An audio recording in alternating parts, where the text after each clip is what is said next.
ವೀಕ್ಷಕರೇ, SIR ನಲ್ಲಿ ಯಾರು ಯಾವ ಕಾಲಂನ ತುಂಬಬೇಕು? ಎಷ್ಟೋ ಮಂದಿಗೆ ಈ ಒಂದು ಕನ್ಫ್ಯೂಷನ್ಸ್ ಇರುತ್ತೆ. ಆ ಕನ್ಫ್ಯೂಷನ್ಸ್‌ನ ಹೋಗ್ಲಾಡಿಸ್ಲಿಕ್ಕೆ ಅಂತಾನೆ ಈ ವಿಡಿಯೋನ ಮಾಡ್ತಾ ಇದ್ದೀನಿ. ಇದರಲ್ಲಿ ಕಂಪ್ಲೀಟ್ ವಿಚಾರ ನಿಮಗೆ ಗೊತ್ತಾಗುತ್ತೆ. ಯಾವುದೇ ಸಮಸ್ಯೆ ಇಲ್ದೇನೆ ನೀವು ಯಾವ ಫಾರ್ಮ್‌ನ ಫಿಲ್ ಮಾಡಬೇಕು ಅಂತಕ್ಕಂಥದ್ದು ಗೊತ್ತಾಗುತ್ತೆ. ಈಗ ಭಾರತ ಚುನಾವಣಾ ಆಯೋಗ ಬಿಡುಗಡೆ ಮಾಡಿರ್ತಕ್ಕಂಥ ಒಂದು ಫಾರ್ಮೆಟ್‌ನ ಫಾರ್ಮು ನಿಮ್ಮ ಮುಂದೆ ಇದೆ. ಈಗ ಈ ಫಾರ್ಮ್‌ನ ನೀವು ತೆಗೆದುಕೊಳ್ಳಿ. ತೆಗೆದುಕೊಂಡು ಆಮೇಲೆ ವಿಡಿಯೋನ ನೋಡ್ತಾ ಹೋಗಿ. ಆಗ ನಿಮ್ಗೊಂದು ಕ್ಲಾರಿಟಿ ಸಿಗುತ್ತೆ. ಸದ್ಯಕ್ಕೆ ನಾನು ಈ ಒಂದು ಫಾರ್ಮ್ ಅನ್ನ ಒಂದು 4 ಭಾಗವಾಗಿ ಮಾಡ್ಕೊಂಡಿರ್ತೇನೆ. ಬಹುತೇಕವಾಗಿ ಲಾಸ್ಟ್ ವಿಡಿಯೋದಲ್ಲೂ ಕೂಡ ಹೇಳಿದ್ದೀನಿ ಈ ಫಾರ್ಮ್‌ನ ತುಂಬೋದು ಹೇಗೆ ಅಂತೇಳಿ. ಆದ್ರೆ ಯಾರು ಯಾವ ಭಾಗಕ್ಕೆ ಅರ್ಹರಿರ್ತಾರೆ ತುಂಬಲಿಕ್ಕೆ ಅಂತಕ್ಕಂಥದ್ದನ್ನ ನಾನು ಸಪರೇಟ್ ಮೆನ್ಷನ್ ಮಾಡಲಿಲ್ಲ. ಅದಕ್ಕಾಗಿ ಈ ವಿಡಿಯೋನ ಮತ್ತೊಂದು ಮಾಡ್ತಿದ್ದೇನೆ. ಇಲ್ಲಿ ನೋಡಿ, ಇದನ್ನ ನಾನು ಮೊದಲನೇ ಭಾಗ ಅಂತ ಮಾಡ್ಕೊಂಡಿದ್ದೀನಿ. ಭಾಗ 1 ಅಂದ್ರೆ ಈ ಫಾರ್ಮ್ ಯಾರಿಗೆ ಸಿಕ್ಕಿರುತ್ತೋ ಅವರ ಡೀಟೇಲ್ಸ್ ಇರುತ್ತೆ. ಅದು ಭಾಗ 1. ಇದ್ರಲ್ಲಿ ನೋಡಿ, ನಿಮ್ಮ ಹೆಸರಿರುತ್ತೆ, ಮತ್ತೆ ನಿಮ್ಮ ವೋಟರ್ ಐಡಿಯ ಒಂದು ನಂಬರ್ ಇರುತ್ತೆ, ನಿಮ್ಮ ಮನೆಯ ವಿಳಾಸ ಇರುತ್ತೆ, ಅದರ ಪಕ್ಕಕ್ಕೆ ಬಂದಂತೆ ನಿಮ್ಮ ಒಂದು ಬೂತ್ ಏನಿರುತ್ತೋ, ವೋಟಿಂಗ್ ಬೂತ್ ಏನಿರುತ್ತೋ ಅಲ್ಲಿ ನಿಮ್ಗೆ ಯಾವ ಕ್ರಮ ಸಂಖ್ಯೆ ಇರುತ್ತೆ ಅದರ ಸಂಖ್ಯೆ ಇರುತ್ತೆ, ಮತ್ತೆ ಯಾವ ಬೂತ್ ಹೆಸರಿರುತ್ತೆ ಅದರ ಹೆಸರಿರುತ್ತೆ, ವಿಧಾನಸಭಾ ಕ್ಷೇತ್ರದ ಹೆಸರಿರುತ್ತೆ, ಎಲ್ಲ ಡೀಟೇಲ್ಸ್ ಇಲ್ಲಿ ಇರುತ್ತೆ. ಇನ್ನು ಅದ್ರ ಪಕ್ಕಕ್ಕೆ ಬಂದಂತೆ ಒಂದು QR ಕೋಡ್ ಇರುತ್ತೆ. ಆ QR ಕೋಡ್‌ನ ಸ್ಕ್ಯಾನ್ ಮಾಡಿದ್ರೆ ನೀವು ಏನು 2025ರಲ್ಲಿ ವೋಟಿಂಗ್ ಮಾಡಿದ್ದೀರೋ ಅದರ ಡೀಟೇಲ್ಸು ಬರುತ್ತೆ. ಇನ್ನು ಉಳಿದಂತೆ ನೀವು ಅಪ್ಲೋಡ್ ಮಾಡಿರ್ತಕ್ಕಂಥ ಒಂದು ಫೋಟೋ ಇರುತ್ತೆ. ಅಂದ್ರೆ ಹಿಂದೆ ನೀವು ಕಾರ್ಡ್ ಮಾಡಿಸಿದಾಗ ಯಾವ ಫೋಟೋವನ್ನು ಕೊಟ್ಟಿದ್ರೋ ಆ ಫೋಟೋ ಇರುತ್ತೆ. ಈಗ ಆ ಫೋಟೋ ನಿಮಗೆ ಬೇಡ, ಇದು ಹಳೇದಾಯ್ತು, ಹೊಸ ಫೋಟೋವನ್ನ ನೀವು ಕೊಡ್ತೀನಿ ಅಂತ ಹೇಳಿದ್ರೆ ಅದ್ರ ಪಕ್ಕದಲ್ಲಿ ಒಂದು ಹೊಸ ಫೋಟೋವನ್ನ ನೀವು ಅಂಟಾಕ್ಬೋದು. Passport size ಫೋಟೋವನ್ನ ಅಂಟಾಕ್ಬೇಕು. ಸರಿ, ಇದಿಷ್ಟು. ನೀವು ಫೋಟೋಯನ್ನೇನಾದ್ರೂ ಈಗ ಕೊಡಲ್ಲ ಅಂತ ಹೇಳಿದ್ರೆ ಹಳೆ ಫೋಟೋನೇ ಉಳ್ಕೊಳ್ಳುತ್ತೆ, ತೊಂದರೆ ಇಲ್ಲ. ಇದನ್ನ ನಾನು ಭಾಗ 1 ಅಂತ ಮಾಡ್ಕೊಂಡಿದ್ದೀನಿ.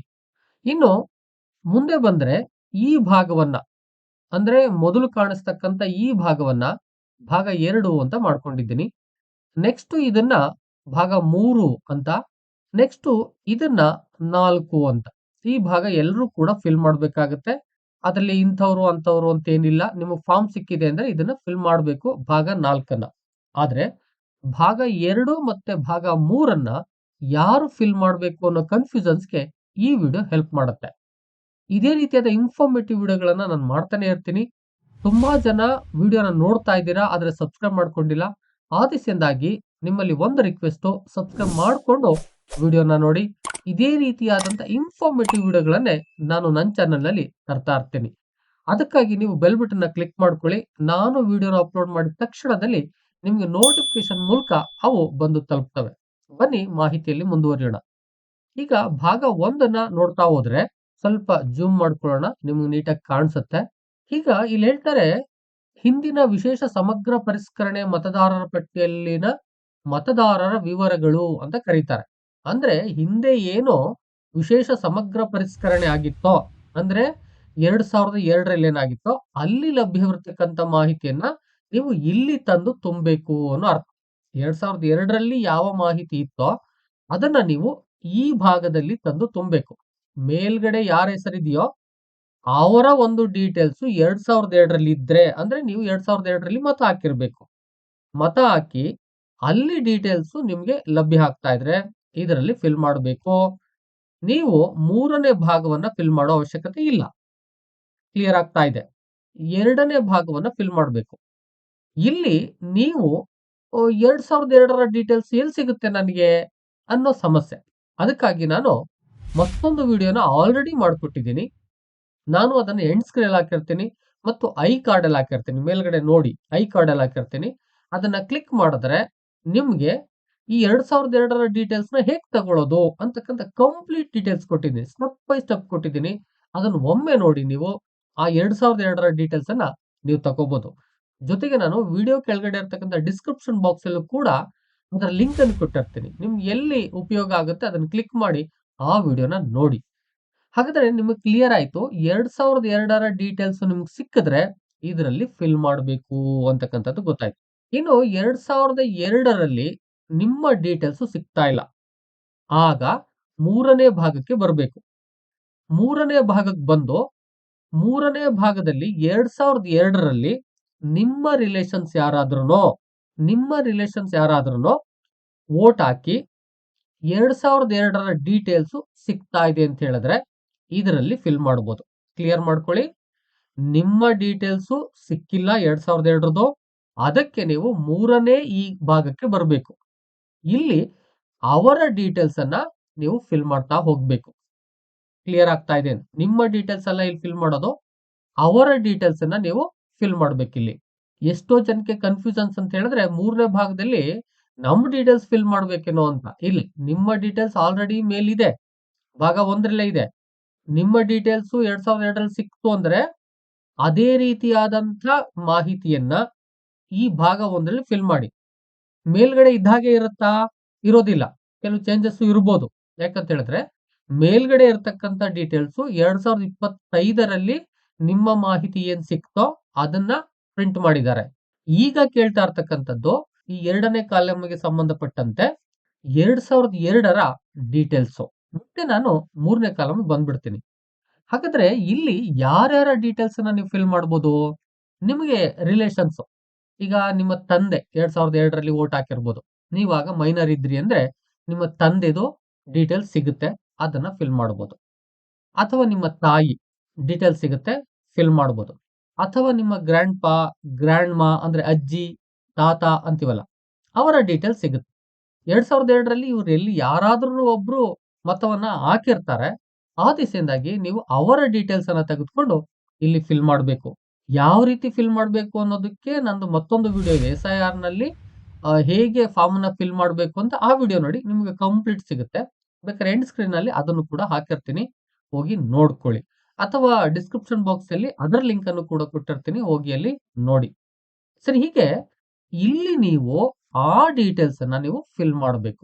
ಫಸ್ಟ್ ವಿಡಿಯೋನ ನೋಡಿ ಕ್ಲಾರಿಟಿ ತೆಗೆದುಕೊಂಡು ಆಮೇಲೆ ಫಿಲ್ ಮಾಡಿ. ತಪ್ಪು ಮಾಡಬೇಡಿ. ನಾನು ಮತ್ತೆ ಹೇಳ್ತೀನಿ, ಇದರಲ್ಲಿ ನೀವು ತಪ್ಪು ಮಾಹಿತಿಯನ್ನ ಕೊಟ್ರೆ ಮುಂದೆ ನಿಮಗೆ ಸಮಸ್ಯೆ ಆಗ್ಬೋದು. ಈ ಏನು ವೋಟಿಂಗ್ ಪವರ್ ನಿಮ್ಗೆ ಬೇಕಾದಂತ ಒಂದು ಕಾರ್ಡ್ ನಿಮ್ಗೆ ಸಿಗ್ತಾ ಇದೆಯೋ ಇದರಲ್ಲಿ ಸರಿಯಾದ ಮಾಹಿತಿಯನ್ನ ಕೊಡಿ.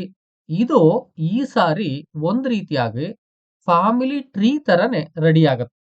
ನೀವ್ಯಾರು, ನಿಮ್ಮ ಸಂಬಂಧಿಕರು ಯಾರು, ಅವರ ಮತಗಳೇನು ಅಂತಕ್ಕಂತ ಒಂದು ಫ್ಯಾಮಿಲಿ ಟ್ರೀ ತರನೇ ರೆಡಿ ಆಗುತ್ತೆ. ಅದಕ್ಕಾಗಿನೇ ಈ SIR ನ ನಡೆಸ್ತಾ ಇರೋದು.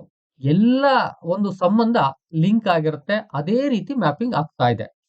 ಸರಿ, ಹೀಗೆ ನೀವು ಡೀಟೇಲ್ಸ್ ಅನ್ನ 3ನೇ ಕಾಲಂನಲ್ಲಿ ಫಿಲ್ ಮಾಡಬೇಕು.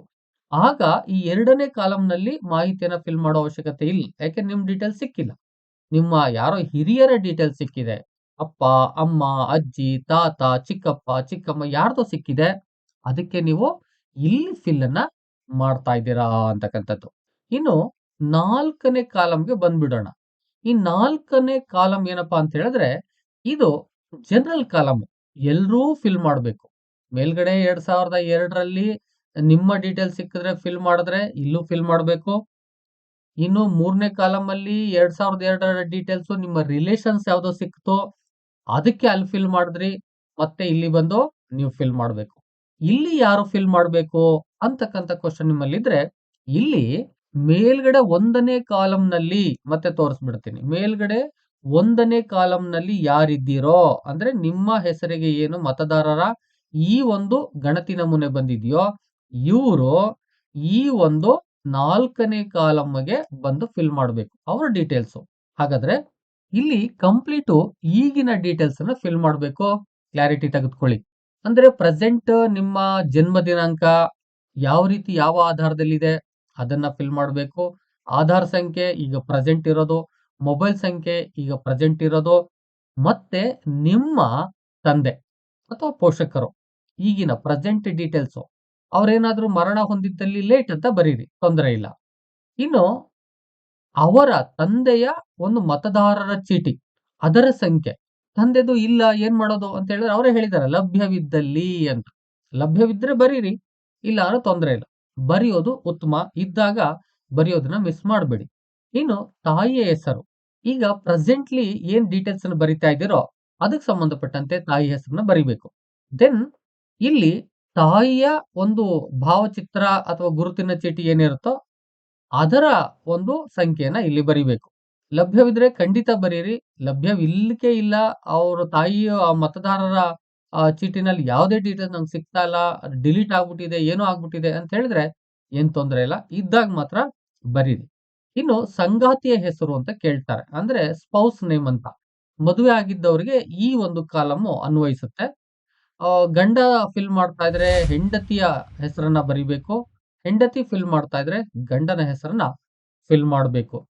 ಸರಿ, ಇನ್ನು ಮುಂದುವರೆದು ಮತದಾರರ ಭಾವಚಿತ್ರ ಗುರುತಿನ ಸಂಖ್ಯೆ ಯಾರ್ದು? ಸಂಗಾತಿದು. ಸಂಗಾತಿದು ಮೇಲ್ಗಡೆ ಹೆಸರನ್ನ ಯಾರು ಬರ್ದಿದ್ದೀರೋ ಅವರ ಒಂದು ಗುರುತಿನ ಚೀಟಿಯ ಸಂಖ್ಯೆಯನ್ನ ಇಲ್ಲಿ ಬರಿಬೇಕು. ಈಗ ನಿಮಗ್ ಗೊತ್ತಾಯ್ತು ಇದು ಕಂಪ್ಲೀಟ್ ಪ್ರೆಸೆಂಟ್ ಡೀಟೇಲ್ಸ್ ನ ಫಿಲ್ ಮಾಡಬೇಕು ಅಂತಕ್ಕಂಥದ್ದು. ನೀವು ಇದನ್ನ ಫಿಲ್ ಮಾಡಿದ್ಮೇಲೆ ವೆರಿಫೈ ಆಗುತ್ತೆ. ನೀವು ಈಗ ಕರೆಕ್ಟ್ ಕೊಟ್ಟಿರ್ತಕ್ಕಂಥ ಡೀಟೇಲ್ಸ್ ಸರಿ ಇದೆಯಾ ಇಲ್ವಾ ಅಂತಕ್ಕಂಥ ವೆರಿಫಿಕೇಶನ್ಸ್ ನಡೆಯುತ್ತೆ. ಆನಂತರ ನಿಮಗೆ ಈ ಮತದಾರರ ಒಂದು ಕಾರ್ಡು ಬರುತ್ತೆ, ಗುರುತಿನ ಚೀಟಿ ಬರುತ್ತೆ. ಇನ್ನು ಮತ್ತೆ ಹೇಳ್ಬಿಡ್ತೀನಿ, ಇಲ್ಲಿ ಸಹಿ ಮಾಡೋಕೆ ಎಷ್ಟೋ ಜನ ಕೇಳ್ತಿರ್ತಾರೆ, ಸಹಿನ ನಾವೇ ಮಾಡ್ಬೇಕಾ? ಮತ್ತೆ ಎಲ್ಲೋ ಬೇರೆ ಬೇರೆ ಕಡೆ ಇರ್ತಾರೆ, ಏನ್ ಮಾಡೋದು? ಅವ್ರು ಹೇಳ್ಬಿಟ್ಟಿದ್ದಾರೆ, ಮತದಾರರ ಸಹಿ ಅಥವಾ ಎಡಗೈ ಹೆಬ್ಬೆರಳಿನ ಗುರುತು ಅಥವಾ ಕುಟುಂಬದ ಯಾವುದೇ ವಯಸ್ಕ ಸದಸ್ಯನ ಸಹಿ ಸಂಬಂಧವನ್ನು ಉಲ್ಲೇಖಿಸಿ ದಿನಾಂಕದೊಂದಿಗೆ ಅಂತ ಹೇಳ್ತಾರೆ. ನೋಡಿ, ನೀವು ಸೈನ್ ಮಾಡ್ತಾ ಇದ್ರೆ ಸೈನ್ ಮಾಡ್ಬೇಕು. ಮೇಲ್ಗಡೆ ಯಾರ ಹೆಸರು ಇದೆಯೋ ಅವರೇ ಫಿಲ್ ಮಾಡಿದ್ದಾರೆ, ಅವ್ರ ಅವೈಲಬಿಲಿಟಿ ಇದ್ದಾರೆ ಅಂದ್ರೆ ಅವರ ಸಹಿಯನ್ನ ಮಾಡಿ. ಅವರು ಸಹಿ ಮಾಡಕ್ ಬರಲ್ಲ ಅಂತ ಹೇಳಿದ್ರೆ ಒಂದು ಹೆಬ್ಬೆರಳಿನ ಒಂದು ಗುರುತನ್ನ ಹಾಕ್ಬೇಕು, ಅಂದ್ರೆ ತಂಬನ್ನ ಹಾಕ್ಬೇಕು. ಮೇಲ್ಗಡೆ ಇದ್ದವ್ರಿಗೆ ಫಾರ್ಮು ನಾವು ಕಲೆಕ್ಟ್ ಮಾಡಿದೀವಿ, ಆದ್ರೆ ಅವರು ಬೇರೆ ಕಡೆ ಇದ್ದಾರೆ, ಅವೈಲಬಿಲಿಟಿ ಇಲ್ಲ, ಈಗ ಸಿಗ್ತಾ ಇಲ್ಲ ಅಂತ ಹೇಳಿದ್ರೆ ನೀವು ಯಾರು ಫಿಲ್ ಮಾಡ್ತಿದ್ದೀರೋ ಅವರು ಸಹಿಯನ್ನ ಮಾಡಬೇಕು.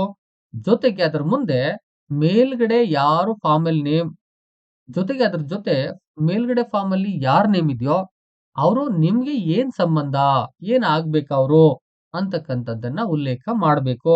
ಮತ್ತೆ ಡೇಟ್ ಅನ್ನ ಹಾಕ್ಬೇಕು. ಇದಿಷ್ಟನ್ನ ನೀಟಾಗಿ ರೆಡಿ ಮಾಡಿ ಇಟ್ಕೊಳ್ಳಿ. ನಿಮ್ಗೆ BLO ಬಂದು ಕಲೆಕ್ಟ್ ಮಾಡ್ತಾರೆ, ಅವರೇ ಇಶ್ಯೂ ಮಾಡ್ತಾರೆ, ಅವರೇ ಕಲೆಕ್ಟ್ ಕೂಡ ಮಾಡ್ತಾರೆ. ನಿಮ್ಗೆ ಸಮಸ್ಯೆ ಇದ್ರೆ ಅವರ ಗೈಡು ಕೂಡ ಮಾಡ್ತಾರೆ. ನಮ್ಮ ವಿಡಿಯೋಗಳು ನಿಮ್ಗೆ ಫಿಲ್ ಮಾಡ್ಲಿಕ್ಕೆ ಹೆಲ್ಪ್ ಅನ್ನ ಮಾಡ್ತವೆ. ನಾನಂತೂ ಕಂಪ್ಲೀಟ್ ಅಚ್ಚುಕಟ್ಟಾಗಿ ಮಾಡ್ಕೊಟ್ಟಿದ್ದೀನಿ. ನಿಮ್ಗೆ ಇಷ್ಟ ಆಗಿದೆ ಅಂತ ಅನ್ಕೋತೀನಿ. ಇಷ್ಟ ಆದ್ಮೇಲೆ ಒಂದು ಲೈಕ್ ಮಾಡ್ಬೋದಲ್ಲ, ಒಂದು ಲೈಕ್ ಮಾಡಿ. ಜೊತೆ ನಿಮ್ಗೆ ಈ ವಿಡಿಯೋ, ಈ ಮಾಹಿತಿ ಏನ್ ಅನ್ನಿಸ್ತಾ ಇದೆ ಕಾಮೆಂಟ್ ಮಾಡಿ. ಮತ್ತೆ ಏನಾದ್ರು ಕ್ವಶನ್ ಇದ್ರು ಕೂಡ ಕಾಮೆಂಟ್ ಮಾಡಿ. ಅದಕ್ಕೆ ಸಂಬಂಧಪಟ್ಟಂತ ಮತ್ತೊಂದು ವಿಡಿಯೋನ ನಾನು ಮಾಡ್ಕೊಡ್ತೀನಿ. ಬಹುತೇಕವಾಗಿ SIR ಗೆ ಸಂಬಂಧಪಟ್ಟಂತ ಕಂಪ್ಲೀಟ್ ವಿಚಾರವನ್ನ ಮಾಡಬೇಕು ಅಂತ ಅನ್ಕೊಂಡಿದ್ದೀನಿ. ಅದಕ್ಕೆ ಕಾಮೆಂಟ್ ಮಾಡಿ ನಾನು ಮಾಡ್ಕೊಡ್ತೀನಿ. ಜೊತೆಗೆ ನಿಮ್ಗಷ್ಟೇ ಹೆಲ್ಪ್ ಆದ್ರೆ ಸಾಲದು, ನಿಮ್ಮ ಅಕ್ಕಪಕ್ಕದವ್ರಿಗೂ ಕೂಡ ಹೆಲ್ಪ್ ಆಗ್ಬೇಕು, ಸಂಬಂಧಿಕರಿಗೆ ಹೆಲ್ಪ್ ಆಗ್ಬೇಕು. ಆ ದಿಸೆಯಿಂದಾಗಿ ದಯಮಾಡಿ ಶೇರ್ ಮಾಡಿ. ಇದೇ ರೀತಿಯ ಮತ್ತೊಂದು ಇನ್ಫಾರ್ಮೇಟಿವ್ ವಿಡಿಯೋ ಜೊತೆ ನಿಮ್ಮೊಟ್ಟಿಗೆ ಬರ್ತೀನಿ. ಅಲ್ಲಿವರೆಗೆ thank you and all, love you all. Video ನೋಡಿದ ಪ್ರತಿಯೊಬ್ಬರಿಗೂ ಕೂಡ ಅನಂತ ಧನ್ಯವಾದಗಳು. ಮತ್ತೆ ಭೇಟಿ ಆಗ್ತಿರೋಣ.